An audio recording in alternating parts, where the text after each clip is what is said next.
You cancel a subscription, receive a confirmation, and still see another charge.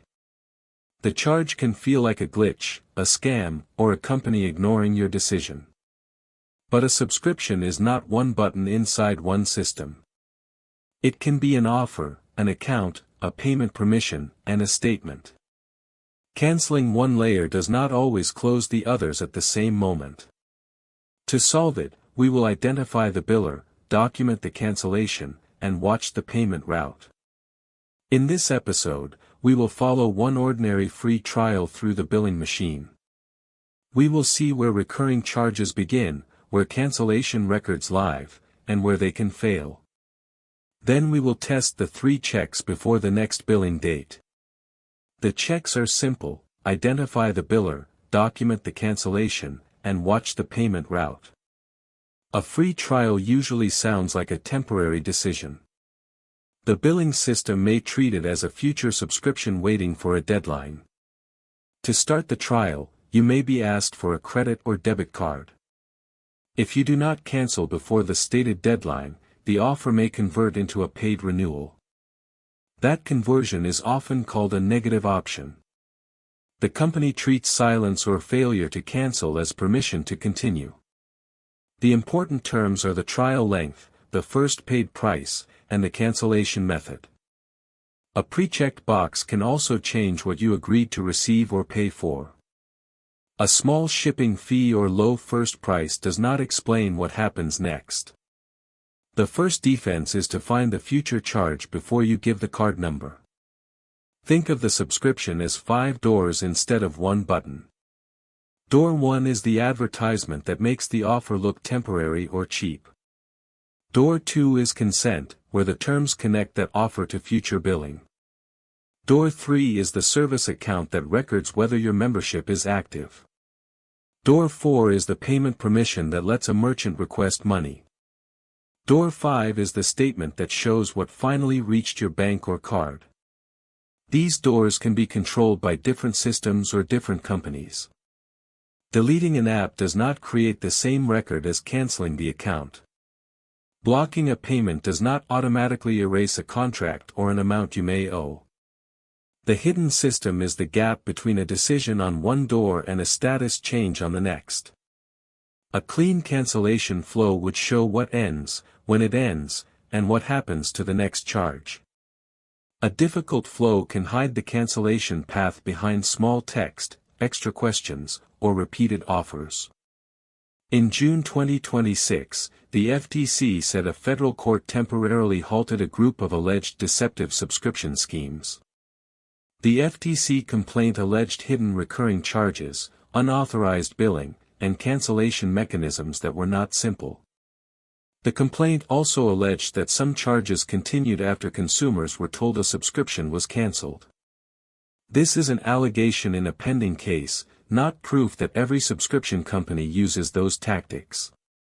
In another 2026 case, the FTC alleged that Just Answer enrolled people in a costly monthly subscription without affirmative consent. These cases show why a cancel anytime promise is not the same as a cancellation record. The useful question is not whether the page looks friendly. The useful question is whether you can prove what you canceled and when it should stop billing. When you press cancel, the service may end immediately or at the end of the paid period. The screen may turn off renewal while access continues until a future date. An annual plan paid monthly can also create a different obligation from a month-to-month plan. These outcomes depend on the terms and the company that controls the account. The button itself is only the start of the evidence trail. Look for a confirmation page, an email, a case number, or a visible end date. Save the confirmation before the page disappears. Record the date, the account, the plan name, and the expected final charge. Do not rely on deleting the app, blocking an email, or changing a password as your only record.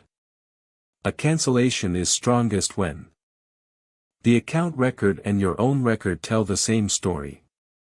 Check 1 is to identify who actually bills you. Start with the statement, receipt, or account page that names the merchant. A subscription may be sold by one brand, delivered by another service, and billed by a different processor. Use the official site or app that controls the subscription, not a link in a suspicious renewal message. Check 2 is to create a paper trail. Save the terms that show the trial deadline, renewal price, and cancellation method. Save the confirmation page or email that shows your request was received. If support is involved, keep the ticket number and the time of the conversation. Write down the date the company says billing will stop. Check 3 is to watch the next statement instead of trusting the last screen you saw. If another charge appears, compare the charge date with the promised cancellation date. Contact the merchant through a number or website you already know is official. Ask whether the subscription is closed, whether the charge can be refunded, and what reference proves the request. Keep the reply, because a refund promise and a completed refund are different events. If the payment comes from a bank account, tell the company you are revoking permission for future automatic debits. Contact your bank or credit union as well, and follow its process for stopping an automatic payment. Follow up in writing when the institution recommends it. A stop payment order may have a fee, and it does not replace canceling an ongoing contract. If a payment was unauthorized or arrived after you revoked permission, tell the bank promptly and ask about its dispute process. The exact deadline and remedy can depend on the payment type, institution, and local law. The practical lesson is that recurring billing has more than one clock. The trial clock counts down to the first renewal. The account clock records whether service access is active. The payment clock controls when a merchant request reaches your bank or card. The statement clock tells you when the result becomes visible. A delay between these clocks can make a cancelled subscription look alive. That delay is not a reason to ignore a charge. It is a reason to keep the records that connect your action to the payment. Auto-renewal can be convenient when the price and cancellation path are clear. It becomes dangerous when a low entry price hides a recurring commitment or a hard-to-find exit. The safest routine is not to memorize every company's cancellation maze. First, identify the biller and the account that controls the service. Second, cancel through the official path and save proof with the date. Third, watch the next statement and act quickly if the result disagrees with your record. If you are in the United States, the FTC accepts reports about unwanted subscriptions and deceptive billing. Your state attorney general may also have a complaint channel. Outside the United States, use your local consumer protection agency, financial institution, and the official payment provider. General guidance cannot tell you whether a particular contract or charge is legally valid.